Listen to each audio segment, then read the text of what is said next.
नमस्कार। Sarita's rooftop kitchen garden में एक बार फिर से आप सभी लोगों का बहुत बहुत स्वागत करती हूँ। और आसमान में बादल दिखने लगे हैं और सुबह धूप भी नहीं निकली हुई है, तो एक वीडियो बहुत बढ़िया सा बना दूँ मैं आपका। बरसात की सब्जियों की और फ्रूट्स की, नए फ्रूट्स लगाने की तैयारी में मैं हूँ। तो क्या क्या मैं उसके लिए तैयार कर रही हूँ, क्या चीज़ें तलाश करके ला रही हूँ, तो ये मैं आप लोगों को दिखा देती हूँ अपनी मिट्टी को और भी ज़्यादा रिच बनाने के लिए और हेल्दी बनाने के लिए। उससे पहले एक हम्बल सी रिक्वेस्ट, आप लोगों को अगर मेरे वीडियोस पसंद आते हो तो प्लीज़ मेरे चैनल को सब्सक्राइब ज़रूर करें, बेल आइकन भी प्रेस करें जिससे नए वीडियोस की जानकारी टाइम से आप लोगों को मिल जाए। तो बस आजकल मैंने थोड़ा सा गार्डनिंग का अपना तरीका चेंज करने की कोशिश कर रही हूँ कि जो भी न्यूट्रिशन में रहना प्लांट्स को मिले वो इतना समृद्ध हो और इतना रिच हो कि है ना बहुत बढ़िया से है ना उपजाऊ बना सके मेरी मिट्टी को, और उसको मुझे ना ऑनलाइन ना मंगाना पड़े या फिर है ना बॉटल्स में, पैक बॉटल्स में ना मंगाना पड़े, क्योंकि आजकल ऐसा बोला जा रहा है कि कुछ भी बेचा जाता है। तो मैं ये कोशिश करने में लगी हुई हूँ कि जो भी चीज़ें मैं अपने है ना मिट्टी को अवेलेबल करवाऊँ अपने प्लांट्स के लिए, वो है ना नेचुरल हो और आसपास मेरे मिल जाएं। तो उसी श्रृंखला में मैंने है ना कुछ खलियाँ कलेक्ट करने की कोशिश की है। तो मैंने तलाश की है कुछ तेल मिले और है ना पशु आहार वाली जो दुकानें होती हैं उन पर आराम से मिल जाती हैं। तो कुछ तो हम लोग यूज़ करते ही हैं और आजकल ऑनलाइन भी मिल रही हैं ये खलियाँ, पर बहुत कॉस्टली हैं दुकानों पे मिलने के उस बजाय, तो बहुत ज़्यादा कॉस्टली होती हैं ऑनलाइन। तो मैंने थोड़ा सा तलाश मार के और फिर है ना दुकानें कुछ ढूंढी हैं। तो इसी तरह से मैं ना ज़्यादातर पशु आहार की दुकानों पे आपको सारी तरह की खलियाँ जो गार्डनिंग में यूज़ होती है ना वो मिल जाएंगी। और बेनिफिट्स इतने ज़्यादा हैं इनके, और बहुत कम कीमत में आपकी मिट्टी को एनरिच कर देती हैं ये सारे बेनिफिट्स के साथ। और ऑर्गेनिक अगर आप इतना अच्छा बनाते हो मिट्टी को तो आपका प्लांट भी बहुत स्ट्रांग होता है, तो आगे दवाइयों वगैरह की भी ज़रूरत नहीं पड़ती। सही बात बताऊँ तो मुझे जो स्पेशली नीम ऑयल का भी स्प्रे करने में आजकल है ना थोड़ा सा अखरता है अपने प्लांट्स पे। मैं चाहती हूँ कि इतने समृद्ध और हेल्दी मेरे प्लांट्स हो कि मुझे कुछ भी ना करना पड़े। ठीक है, चलो प्रिकॉशनरी नीम ऑयल वगैरह का तो फिर भी कभी कभी कर दो, और बाकी कोई और भी ऑर्गेनिक भी दवाई ना देनी पड़े अपने प्लांट्स में। मैं इतना स्ट्रॉन्ग अपनी मिट्टी चाहती हूँ धीरे धीरे। अब मैं 20 साल से गार्डनिंग कर रही हूँ तो है ना अपने आप को अपग्रेड तो करना ही पड़ेगा गार्डनिंग में तरक्की के लिए, अपने अनुभवों के साथ साथ चलते हुए। तो बस ये देख लीजिए, वीडियो शुरू करते हैं। ये मैं सबसे पहला तो जो मैं दिखाने वाली हूँ आपको ये है नीम की खली, जो कि हम सभी लोग यूज़ करते हैं। बेनिफिट्स के मामले में नीम का प्लांट जो है जड़ों से लेकर और टॉप तक कोई भी ऐसी चीज़ नहीं होती उसमें जो है ना आपको बेनिफिट ना करे जीवन के हर क्षेत्र में। तो गार्डनिंग में तो ऑब्वियसली इसके बेनिफिट्स बहुत ज़्यादा होने ही वाले होते हैं। तो नीम की खली के सबसे बड़े बेनिफिट्स ये होते हैं कि है ना उसको आप फर्टिलाइज़र की तरह भी यूज़ कर सकते हो, उसको आप पेस्टिसाइड की तरह भी यूज़ कर सकते हो, और उसको आप सॉइल बोर्न और है ना रूट बोर्न डिजीज़ के लिए भी यूज़ कर सकते हो। तो हम फंगीसाइड, पेस्टिसाइड और फर्टिलाइज़र तीनों तरह से इसको यूज़ कर सकते हैं। फर्टिलाइज़र की अगर मैं बात करूँ तो इसमें कुछ मात्रा में NPK भी होता है, और है ना उसके अलावा माइक्रो न्यूट्रिएंट्स भर भर के होते हैं। मैग्नीशियम, सल्फ़र की मात्रा काफ़ी अच्छी होती है। तो हम लोग इसको यूज़ कर सकते हैं अपने प्लांट्स को कंडीशनिंग, है ना सॉइल को कंडीशनिंग करने के लिए भी। बहुत अच्छा कंडीशनर होता है ये सॉइल का। सॉइल कंडीशनर का मतलब आपकी मिट्टी इस तरह से तैयार हो कि जो भी न्यूट्रिशन आप दे रहे हैं वो प्लांट उसको ऑब्जर्व कर सकें। तो है ना इस तरह उसके लिए नीम की खली का बहुत अच्छा उपयोग होता है। और नेमाटोड्स की प्रॉब्लम है आपके, कोई भी सॉइल बोर्न या रूट बोर्न डिजीज़ है उसके लिए भी बहुत अच्छे तरह नीम की खली का प्रयोग होता है। तो ये बड़ा इंपॉर्टेंट एक है ना सामान है हमारे है ना गार्डनिंग के काम में। तो कोशिश कीजिएगा, नीम की खली तो हर जगह अवेलेबल होती है, तो अपने पास ज़रूर रखें जो भी गार्डनिंग, किचन गार्डनिंग करने वाले लोग हैं स्पेशली। तो बहुत काम आती है ये, अगर मिट्टी में ही इसको मिलाया जाए ना शुरू में ही, तो काफ़ी सारी परेशानियों से आगे की से हम लोग बच सकते हैं। तो सबसे पहला जो है ना सामान है मेरा जो अभी मैंने इकट्ठा करने में नया, तो क्या नीम की खली तो मैं बरसों से यूज़ कर रही हूँ। तो खलियों में मैं अगर बोलूँ तो वो है नीम की खली, जो कि बहुत ही इम्पोर्टेंट है। और ये देखिए, ये है नीम की खली का पाउडर, और है ना अजीब सी तीखी सी इसकी स्मेल होती है। और ये नीम की प्लांट के फ्रूट से या छाल से, सब चीज़ों से मिक्स होके ही बनती है आजकल। और 30 से 40 रुपए किलो में आपको आराम से रिटेल में ये मिल जाती है। मुझे ये 40 रुपए की पड़ती है यहाँ पे। उसके बाद अगर मैं आपको बात करूं तो है ना, सरसों की खली सब लोग जानते हैं, ये भी काफ़ी लोग यूज़ करते हैं। सरसों की खली का भी बहुत बेनिफिट होता है गार्डनिंग में। मरते हुए पेड़ को भी है ना, कहते हैं जिंदा कर देती है सरसों की खली, अगर सही मात्रा में डाली जाए तो। ये पाउडर फॉर्म में भी आजकल ऑनलाइन मिल रही है, मैंने एक बार मंगाई हुई है। पर ऐसे भी है ना, अगर लिक्विड फर्टिलाइज़र में बनानी है आपको तो बहुत अच्छे से काम आ जाती है। नहीं तो थोड़ा सा कूट लो, या फिर एक कोई पुराना जार मिक्सी का काम करता हो आपका, तो उसमें आप पीस भी सकते हैं इसको। और सरसों की खली के भी बहुत अच्छे बेनिफिट्स होते हैं। अच्छा एनपीके का सोर्स होता है और माइक्रोन्यूट्रिएंट्स का भी बहुत अच्छा सोर्स होता है ये। मैग्नीज है, मैग्नीशियम है, जिंक है, ये सब चीज़ें इसमें काफ़ी अच्छी मात्रा में मिलती हैं। तो इन सब चीज़ों के लिए बहुत अच्छा है ना, ये सोर्स माना जाता है सरसों की खली को। ग्रोथ प्रमोटर होता है ये एक तरह से, प्लांट्स में अच्छी ग्रोथ लेती हैं बेल वर्गीय सब्जियां, तो स्पेशली इसको डालने के बाद तो सरसों की खली का भी काफ़ी प्रयोग करते हैं लोग बागवानी में, और बहुत अच्छा रिजल्ट मिलता है इसका भी। और ये भी है ना, आपको सस्ती मिल जाती है। ये पशु आहार वाली दुकान पे से तो मुझे शायद है ना 25 रुपये किलो की मिल गई है। और वैसे हमारे यहाँ पे रिटेल में जो शॉप वाले रखते हैं वो भी 40 रुपये किलो तक दे देते हैं इसको। और ये है बिनोला, कॉटन सीड वाला जो केक होता है।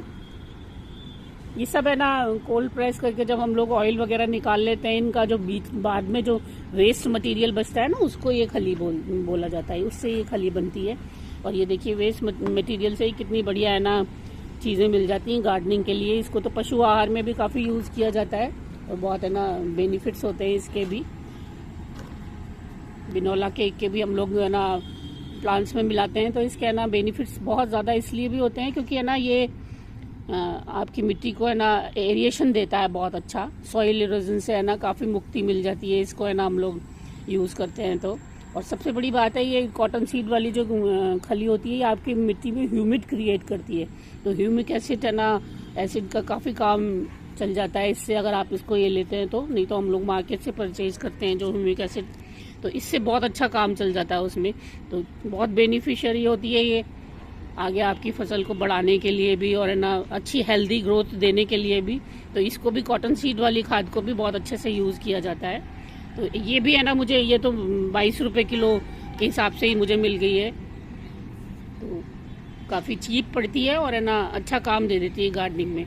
तो ये सब चीज़ें वो हैं जो आपकी आंखों के आगे हैं, और है ना इनसे है ना बहुत ज़्यादा पैकेट बंद चीज़ें जो कॉस्टली पड़ती हैं ऑनलाइन, उनसे भी मुक्ति मिल जाती है, और आपकी गार्डनिंग में बहुत भर भर के बेनिफिट्स ये है ना देती हैं। तो इन चीज़ों को ज़रूर यूज़ करना चाहिए कुछ खलियों को तो। और अब मैं आप लोगों को ये जो चौथी खली दिखाने वाली हूँ, ये है सेसमे सीड ऑयल केक, यानी तिल की खली जो होती है।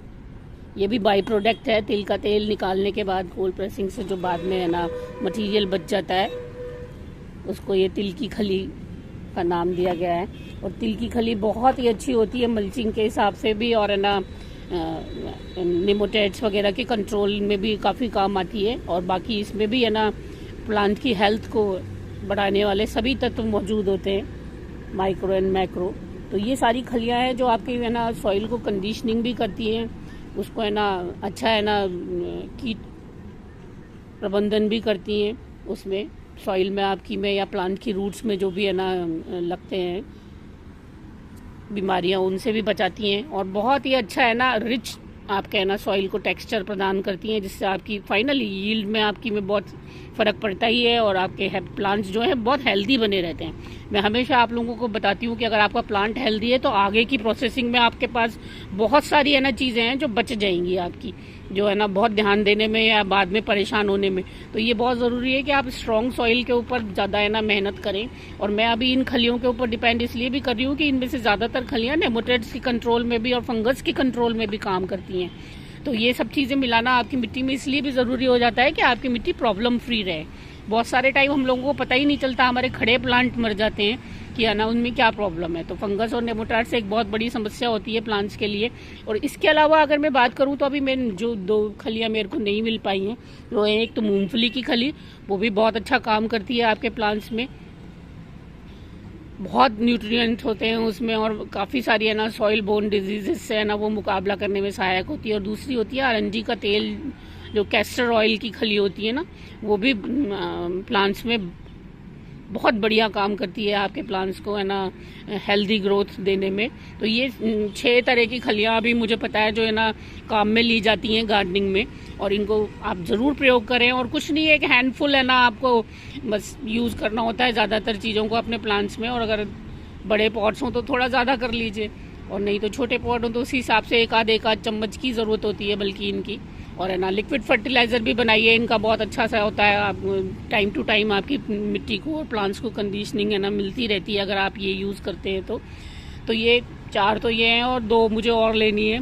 इसके अलावा है ना मैंने वहाँ पशु आहार वाली शॉप पे देखा था, तो वो मक्का की भी खल रखते हैं। तो उसके बारे में मुझे बिल्कुल जानकारी नहीं है कि वो प्लांट्स के यूज़ होती है या नहीं प्लांट्स के लिए। तो आपको अगर किसी को नॉलेज हो ये तो मुझे ज़रूर बताइएगा कि मक्का की जो है खली वो काम में आ सकती है या नहीं प्लांट्स के लिए।